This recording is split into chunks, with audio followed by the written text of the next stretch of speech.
नमस्कार, आप हैं बिहार संवाददाता के साथ और मैं हूं मनोज चतुर्वेदी। अभी हम प्रदेश राजद के कार्यालय में बैठे हैं और हमारे साथ एजाज जी हैं, प्रदेश के प्रवक्ता राजद के।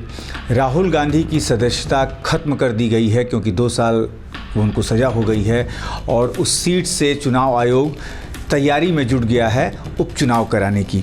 यहाँ तक राजनीतिक गलियारों में चर्चा हो रही है कि क्या राहुल गांधी के लोकसभा में नहीं रहने से विपक्ष कहीं कमज़ोर तो नहीं होगा, क्योंकि उनके साथ करीब 13 से लेकर 17 पार्टियों का समर्थन था महागठबंधन का। हम एजाज जी से ही जानना चाहेंगे। एजाज अहमद हैं हमारे साथ। एजाज जी, कितना फ़र्क पड़ेगा? देखिए, सबसे बड़ी बात यह है कि भारतीय जनता पार्टी और केंद्र सरकार जिस तरह से अलोकतांत्रिक रवैया अपनाए हुआ और जिस तरह से लोकतंत्र में जनता के बीच में जनता की बात नहीं पहुँचे, इसके लिए विपक्षी दलों की आवाज़ को दबाने का जो एक साजिश चल रहा है, उस साजिश के तहत इस तरह की कार्रवाई की गई है। सभी लोगों को पता है कि माननीय कोर्ट के द्वारा सज़ा मुकर्रर की गई, उस सज़ा को स्टे भी किया गया 30 दिनों के लिए, ताकि अपील कर सके। अपील की प्रक्रिया में कोई भी व्यक्ति जाता है तब तक उस पर कोई कार्रवाई नहीं होती है, लेकिन अपील में जब कोर्ट ने ही आदेश दिया है, उसके बाद भी भारतीय जनता पार्टी किस तरह की राजनीति कर रही है, किस तरह की बदले की भावना के तहत कार्रवाई कर रही है, स्पष्ट रूप से दिख रहा है। और ऐसा लगता है कि अडानी के मुद्दे से देश का ध्यान भटकाना चाहती है, चूँकि देश के लोग अडानी के मामले के बाद जो भारतीय जनता पार्टी चाल चरित चेहरे की चर्चा किया करती थी, जो स्वच्छ वातावरण की चर्चा किया करती थी, जो कहते थे कि न खाएंगे न खाने देंगे, उसकी पोल खुल गई। हिडेनबर्ग ने सारे मामले को स्पष्ट रूप से सामने लाया। लेकिन जब राहुल गांधी जी ने पार्लियामेंट के अंदर इस मुद्दे को ज़ोरदार तरीके से रखा और सारे मामले पर स्पष्ट कर दिया कि किनकी भूमिका है, तो इनको बेचैनी हो गई और इसी बेचैनी या बौखलाहट में इन्होंने इस तरह की कार्रवाई की है जो अलोकतांत्रिक है। और कहीं ना कहीं जो लोकतंत्र में जनता के द्वारा चुने गए प्रतिनिधि है, उसके साथ इस तरह का रवैया अपना करके आपने भारतीय संविधान को और भारत के संविधान में निहित व्यवस्था को अपने अनुसार ढालना शुरू कर दिया। ये किसी भी दृष्टिकोण से ठीक नहीं है। एजाज जी, लेकिन राहुल गांधी के लिए अभी भी दरवाजे खुले हैं माननीय सर्वोच्च न्यायालय के, जहाँ तक कानून विशेषज्ञ बता रहे हैं। सबसे बड़ी बात है कि जो क्या लोकसभा अध्यक्ष एक नोटिस भी भेजना उन्होंने उचित नहीं समझा? उसकी एक गरिमा है, लोकसभा अध्यक्ष की एक गरिमा है।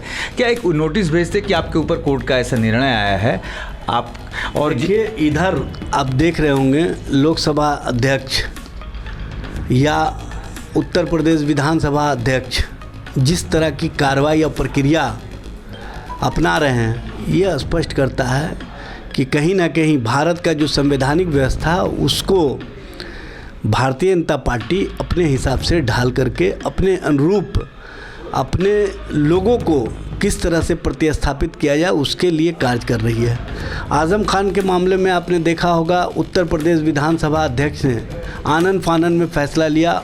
इस पर माननीय सर्वोच्च न्यायालय की टिप्पणी आई स्पष्ट रूप से कि इतनी जल्दी भी क्या थी। जो जनप्रतिनिधि कानून है उसका ख्याल सबको रखना चाहिए और विधानसभा अध्यक्ष फैसला लेने से पहले जो प्रक्रिया अपनाए हड़बड़ी का, वो प्रक्रिया ठीक नहीं है। किसी को भी उत्तर प्रदेश की छोड़ दे बात, नहीं देश की भी बात है ना। देश लोग बिहार के राजनीतिक जो पत्रकार हैं, बहुत हमारे सीनियर भी हैं, वो लोग कह रहे हैं कि लालू जी का श्राप पड़ गया राहुल गांधी। देखिए, ये सब वही लोग कह रहे हैं जो भारतीय जनता पार्टी की राजनीति को कहीं ना कहीं प्रतिस्थापित करना चाहते हैं। अब भारतीय जनता पार्टी द्वारा किए गए अलोकतांत्रिक रवैये को सही ठहराने के लिए इस तरह का प्रलाप कर रहे हैं। लेकिन ये कहीं से कोई बात नहीं होता है, इस तरह की बातें नहीं होती है।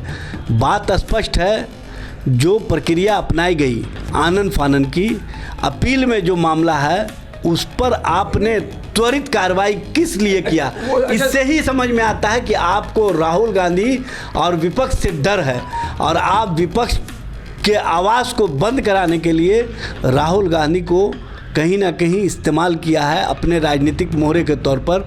और आप राजनीति में जिस तरह का प्रलाप कर रहे हैं, जिस तरह की साजिश कर रहे हैं और जिस तरह का पिछड़ा काट खेलना चाहते हैं, ये चलने वाला नहीं है। लेकिन एजाज जी, आप लोगों ने भी, आप याद कीजिए उस समय को कि जब मनमोहन सिंह लालू यादव को बचाने की बिल कि इस कानून में अमेंडमेंट किया जाए, बचाने की बिल जब ला रहे थे, तो यही राहुल गांधी उस बिल को फाड़ा था उन्होंने, और बिल फट गई। उसके बाद से जो है मनमोहन सिंह बड़े निराश हुए।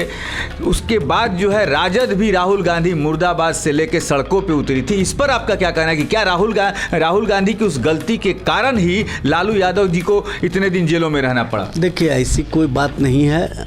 ये वही लोग कर रहे हैं, वही लोग ऐसी बातें कह रहे हैं जो कहीं ना कहीं भारतीय जनता पार्टी के द्वारा जो अलोकतांत्रिक रवैये को सही ठहराना चाहते हैं, और इस तरह की राजनीति किसी भी दृष्टिकोण से उचित नहीं है।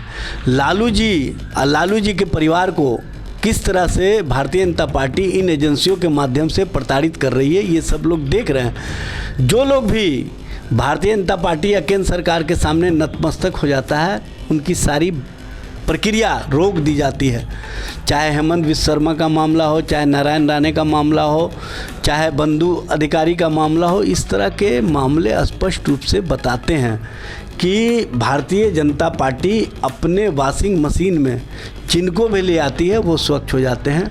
इस तरह की राजनीति जो वेंडेटा पॉलिटिक्स चल रही है, और ख़ास तौर से 95% विपक्षी दलों को ही टारगेट किया जाना, ये स्पष्ट करता है कि राजनीति को किस पैदान पर भारतीय जनता पार्टी ने पहुंचा दिया, और किस तरह से लोकतांत्रिक प्रक्रिया को धत्ता बता करके अपने मन मुताबिक कार्रवाई करने के लिए सारे लोगों का इस्तेमाल कर रही है भारतीय जनता पार्टी। तेजस्वी यादव आज पहुंचे हैं सीबीआई के सामने, दिल्ली पहुंच गए, सीबीआई के सामने पहुंचे हैं। लोगों को शंकाएं हैं, पार्टी के कुछ कार्यकर्ताओं को शंकाएं हैं कि कहीं सीबीआई गिरफ्तार न करे। देखिए, सीबीआई ने मामला स्पष्ट किया है कि 30 मार्च तक हम कोई ऐसा काम नहीं करेंगे। तो हम लोग इस बात को जानते हैं कि सीबीआई कुछ भी कर सकते हैं, लेकिन ये भी जानते हैं कि कानून और कानून का जो प्रक्रिया है उससे अलग जा कर के कोई एजेंसी काम नहीं कर सकती है।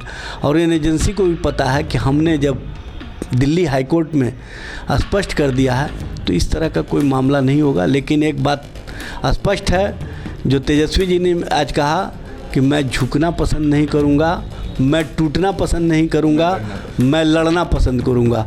और हम लोगों का यही संकल्प है कि किसी भी स्थिति और परिस्थिति में उन शक्तियों के सामने नहीं झुकना है जो लोकतंत्र के और लोकतांत्रिक अधिकार को कुचलने का काम कर रहे हैं। तो ये थे एजाज अहमद, बिहार राजद के प्रदेश के प्रवक्ता। उन्होंने कहा कि तेजस्वी यादव आज दिल्ली गए हैं और यहाँ कह के गए हैं कि हम झुकना नहीं पसंद करेंगे, हम टूटना नहीं पसंद करेंगे, हम लड़ना पसंद करेंगे।